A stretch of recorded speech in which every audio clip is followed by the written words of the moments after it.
እየተበደለ ያለ ንጹሐኑ፣ ድንገተኛ ችግር እክል እየደረሰበት ያለ ንጹሐኑ፣ የግል መሳሪያው እየተንኳኳ አምጣ ምን አባት ቢባል ንጹሐኑ፣ እነዚህ ጉዳዮች ከዚህም የበለጠ ችግር ላይ ውጥረት ላይ ነው ያለን።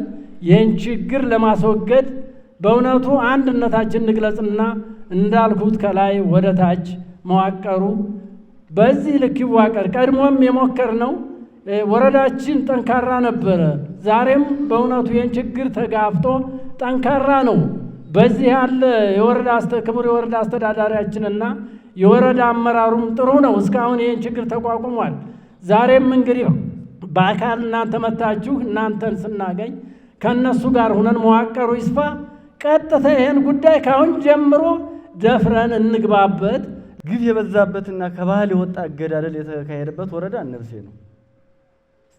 የከፋ በአንዳንድ ቀበሌ ከ40 ከ50 በላይ እኮ ሞት ያለበት ችግር የገጠመው ወረዳ የኛ ነው። ከፍተኛ የሆነ የመሰረተ ልማት ውድመት እነብሴ ላይ 82 ትምህርት ቤቶች አሉ። ከ82 እኮ 77ቱ ተዘርፈዋል። 5 ትምህርት ቤት ነው ምንም ያልተነካ። እስከ 2016 መጨረሻ ድረስ 135 ሚሊዮን ብር የሚሆን ቁሳዊ ሀብት ወድሟል ከትምህርት ቤት ብቻ ማለት ነው።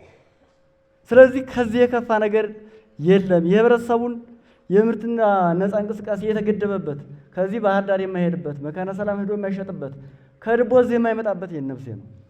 ስለዚህ የከፋ ችግር ያለበት የኛ ነው።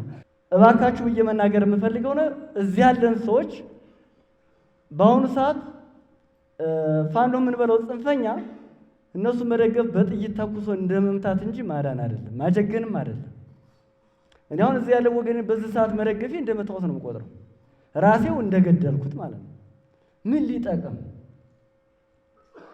ከክብር እኮ ወጥተናል፣ ከሰባይነት ወጥተናል። ሰው ግደሉ የሚል ነገር አለ እንዴ? በሃይማኖት ነው ያለው ወይስ በየትኛው አስተምሮት ነው ያለው?